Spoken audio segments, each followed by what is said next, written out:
Hey everybody, it's Miss Marcy, and I wanted to take a moment and talk about the Ice Cube interview on Bill Maher show, Real Time with Bill Maher.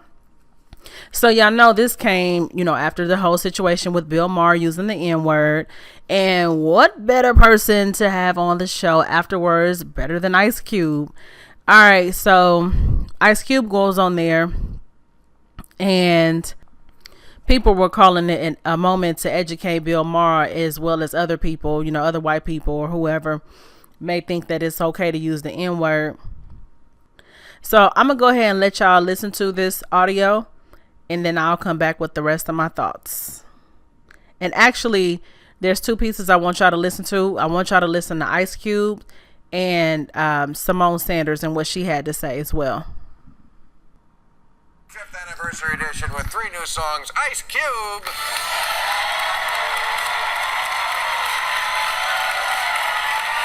are you? Good to see you. Okay.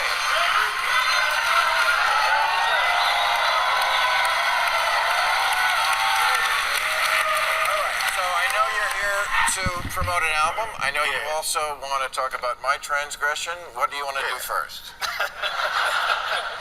I knew you was gonna fuck up sooner or later. I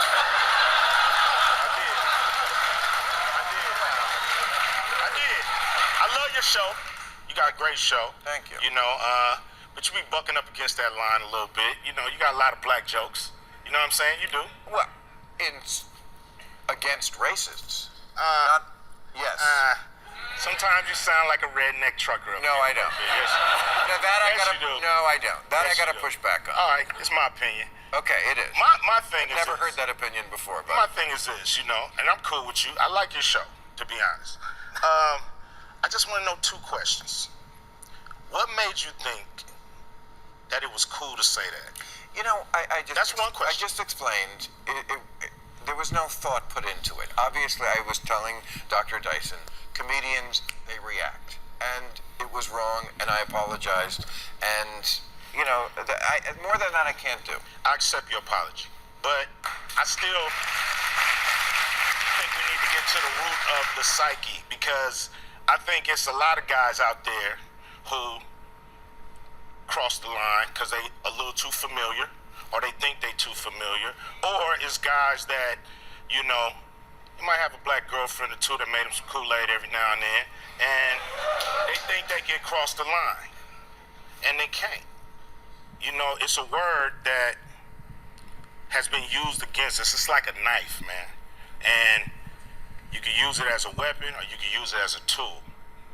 It's been used as a weapon against us by white people. And we're not going to let that happen again by nobody, because it's not cool. Now, I know you heard it's in the lexicon, everybody talking, but that's our word now. That's our word now, and you can't have it back. I know they trying to get it back. This guy, and I'm not talking about you, Bill. I'm not talking about you, Bill. Okay. But I'm talking about guys who cross the line every day because they got some black homies, they got some friends, they think it's cool, and it's not cool, because when I hear my homies say it, it don't feel like venom. When I hear a white person say it, it feel like that knife stabbing me, even if they don't mean it. So, I like your show, and it's a great show. And I just don't know sometimes, is this a political show, or is it a show about jokes? And sometimes the jokes, I understand the format, and, you gotta say it's a comedian show, but this, to me, is a political show. And I think you just have to not step on some of the political messages that you're saying with a joke, because some things just ain't funny. You know what I mean? This is real right here that we're going through. And I'm not trying to get on your case, Bill. I'm telling you, I like your show, I like you, but I think this is a teachable moment, not just to you, but to the people that's watching right now. You know what I'm saying? Dude, I'm not But I think trying the to people watching right now are saying that point has been made. Not by me. Okay. All right, man. But you made it. I made it. I'm done. and we can laugh now. We can tell jokes. Would you like to?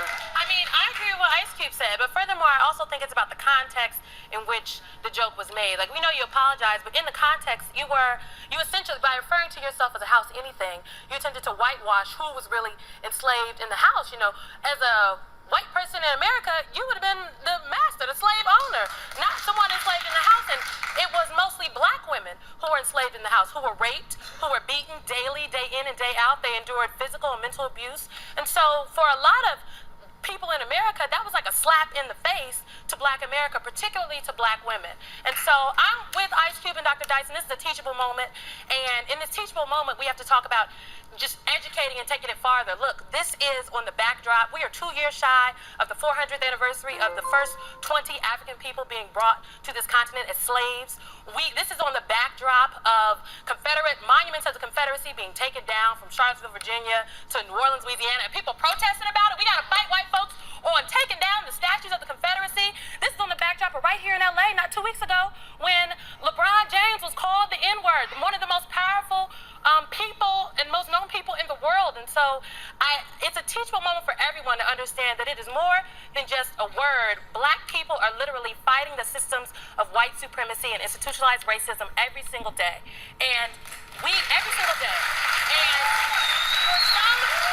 for some people, it does not matter how much money we make, what job we do. I was literally on the campaign trail with Bernie Sanders. I was attempted to be yanked out of the entourage for no other reason except I was a black woman walking with Bernie. That is an issue, and so we have to remember that we still have some work to do, and we still got some farther places to go.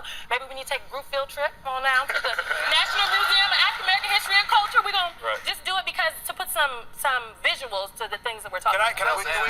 All right.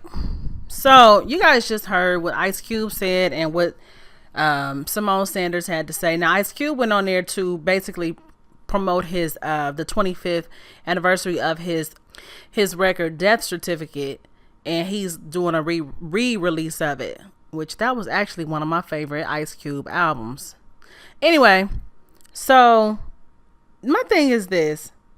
I'm an Ice Cube fan, but this has nothing to do with that. But I just want to say I just kind of disagreed with what he had to say. You know, first of all, you could tell that he went on there with the idea that it might get a little hostile with him and Bill. And you could tell that he was a little nervous, but he knew that he had to drive this thing home. You know, he being a black man who was known for gangster rap, you know, just known for basically taking a stand against racism and things like that, because Ice Cube has a very political side as well. He said, you know, y'all heard him say, you know, what made you think you would use that word? And you could tell that Bill was actually a little annoyed with the conversation, but I'm gonna say Bill handled himself very well. But you could tell he was just so over it, just over the conversation. Like he felt like he had already explained himself, and I think he just went ahead and let Ice Cube ramble. The part that I disagreed with the most was when he said, that's our word and y'all can't have it back. And I know y'all trying to take it back. What? No, that is not our word. That is not our word. Unfortunately, no, that is their word. That is the white man's word. That word was used against us to tear us down, to belittle us. That word was used to make us feel less than. We as black people, and I think I said this in my previous video, we as black people started to embrace that word. You know how after they say, you know how they say, if somebody tells you something enough, it will become embedded in your head. So they called us niggas for years, so we began to believe we were niggas. So we started to embrace that word, and now it has become a part of our vocabulary, in which it should not. Now, I agree with what a lot of Simone said. Yes, that really was, you know, for him to say a house nigga, you know, that really was a slap in the face to especially the black women who were in-house slaves. But my thing, again, like I said before, if we're going to make all this hoopla about that N-word, then we need to stop using it altogether, period. And it's not about it being our word. I just thought Ice Cube sounded so stupid saying that. It's not about it being our word. It's not our word.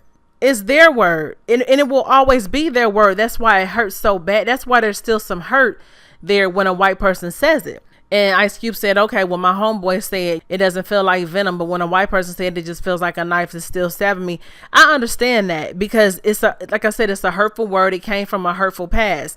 So yes, every time a white person uses that word, it just doesn't sound right. But what about people like Ice Cube and whoever else who uses that word in their rhymes? So what if a white person is rapping one of his songs, he got to skip that part?